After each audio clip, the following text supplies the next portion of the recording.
insurance penetration, or the share of premiums to GDP, went up to 2% in the second quarter from just 1.58% last year as the pandemic raised awareness for the need for protection. Meanwhile, insurance density, or the average spending on insurance, went up by some 36% to 1,704 pesos. Our first guest this morning heads the country's third biggest life insurance firm based on gross written premiums and fourth in terms of new business annual premium equivalent. Allianz PNB Life President and CEO Alexander Grenz, thank you so much for joining us. Good morning. Good morning, Mimi, and thank you for having me again today. Okay, so I guess let's start with the big picture. How do you see the economic recovery going forward, given all the uncertainties with the new COVID variants, rolling lockdowns, and improving vaccination rates? Yeah, I think it's exactly what you say. It's the improving vaccination rate, which is important. And I am positive. I mean, globally, definitely we see huge improvements. If you look at some of the European countries or the US, it's opening up, even though the cases are rising, but people are learning to live with COVID.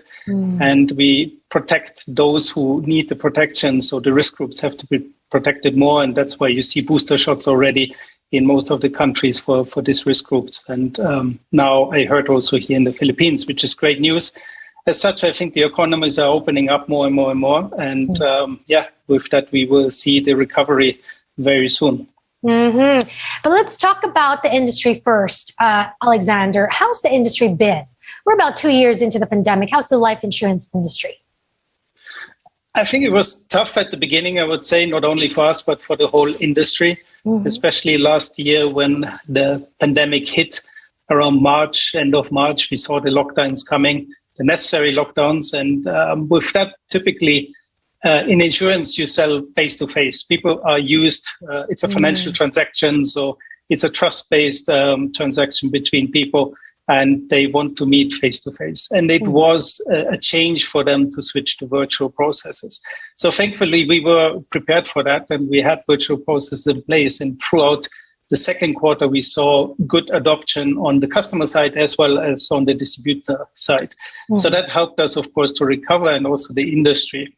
Now, overall, I think the industry grew by negatively by 6% last year. While we were fortunate enough to see a very strong rally at the second half of the year and grew eventually by 27% on A&P basis. And then you mentioned earlier, yes, we were very fortunate that we could continue this in 2021 and had a very successful Q1. So overall, we see an impact at the beginning, but we see good recovery. And especially we see a heightened awareness for protection needs. The protection gap is significant here. So, Alex, let's talk a little bit about the risks of the industry. I know that COVID-19 is part of your coverage, correct? Correct, yes. How are payouts? Are payouts and claims these days skyrocketing to record highs? No, to be honest, we don't consider that. But to be fair, also, we are a fairly new player in the market. We're operating here as Allianz for the last 5 years only. Our customer base is around 120,000 customers, and it's not representable for the whole industry. Also, we haven't provided pure COVID cover, so that's maybe one of the differences as well.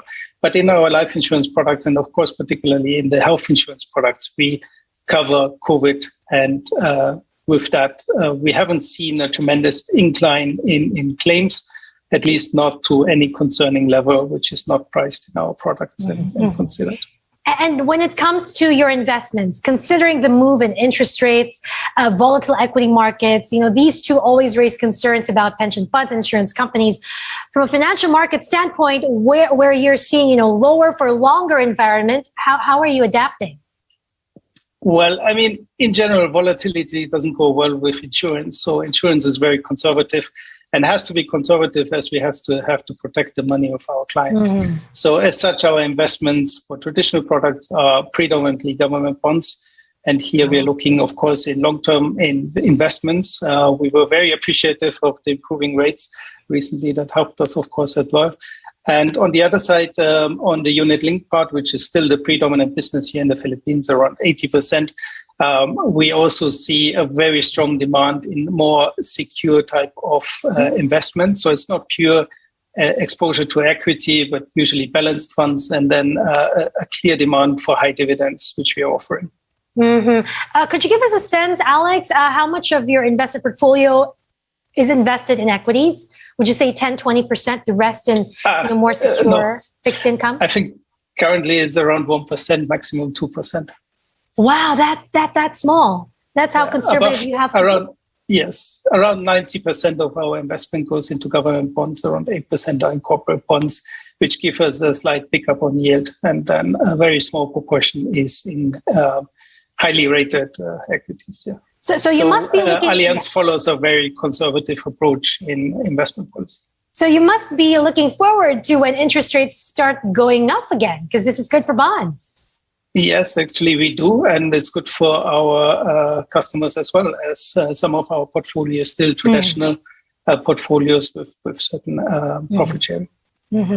I wanted to ask how COVID-19 is changing the relationship between clients and insurance companies, these claims related to COVID-19, for example, and in the future with pandemics. Does it change your outlook and your strategy? Well, it doesn't really change much. We had the strategy since beginning that besides driving a savings proposition in insurance, which is the more popular one, I think the whole industry is driving very strongly together the necessary issue on protection gaps. We have more than $1 trillion in protection gap, and that's what is needed. So there is a clear agenda in all the companies to really focus on more protection products, offering health insurance particularly. And the positive outcome of the pandemic is that the awareness increased significantly among the population for this need. And as such, we see a stronger pickup for real private medical insurance, which is absolutely necessary and should be highly promoted here in the country. Before we get to the growth and expansion plans, Alex, I wanted to ask how you're dealing with policyholders who refuse to get a vaccine. Well, we don't have a policy and for vaccinated policyholders or not. We are not asking these questions at this stage. Okay. However, my personal opinion I can share. I do recommend everybody to get vaccinated. It is something which helps us all and helps the community. And it's a kind of social responsibility as well to help the economy opening up. And I do think that on a global scale, enough tests have been done and you can be safe to take the vaccine. And it's definitely the better option to take. The risks related to the vaccine are way, way less than the risks to COVID-19. As such, I will be more a statistical guy and follow the statistics. So no policy yet on whether you're vaccinated or unvaccinated as policyholders. But do you think knowing what you know, do you think being a COVID-19 survivor will make it harder for that individual to obtain insurance on favorable terms? I imagine insurers right now are trying to fully assess, the health of those who survive the disease, because there are remnants, especially for so-called long haulers. The body is not the same when you've had COVID. Agree to a certain extent. I'm myself a COVID survivor, as you call it. I had COVID and I claim sometimes to suffer from fatigue still after more than a year now. But there are a lot of studies going on, right? And everybody wants to understand.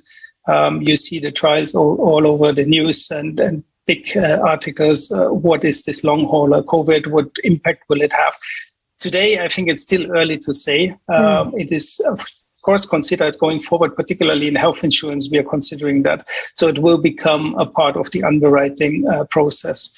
But as such, a COVID survivor from what we know now, I would say is rather an advantage than a disadvantage at this stage. Okay. And final question. You did mention you have around 120,000 customers here in the Philippines. What sort of expansion or growth plans are you looking at in the next 6 to 12 months? What will your priorities be?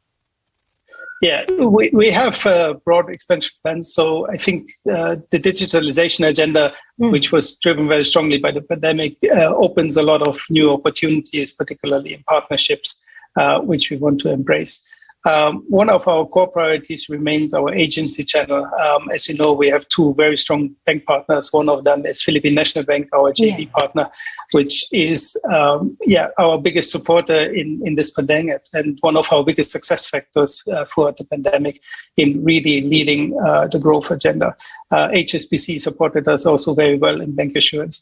So here you see the single premium demand picking up very significantly. But it's agency, which is still infant in our case, and we want to build this out. And this is really the professionals which will consult and advise people on protection needs.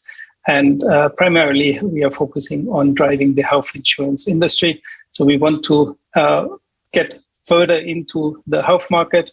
We want to provide more private medical insurance, as we do believe it's absolutely needed. And our big ambition is to provide affordable health insurance in future and not just for the upper segments for expensive premiums. The 120,000 clients that you have right now, what number do you see that hitting maybe next year, in the next 6 to 12 months? Well, I would hope that we continue our growth path, but this year we are looking at probably 100% growth, so I wouldn't expect that to continue. So that's fairly unique, but I would hope that we can reach around 150 to 160,000 customers next year. Okay, on that note, Alex, thank you so much for joining us. Most welcome. Thank you for having me. And stay safe. Stay safe.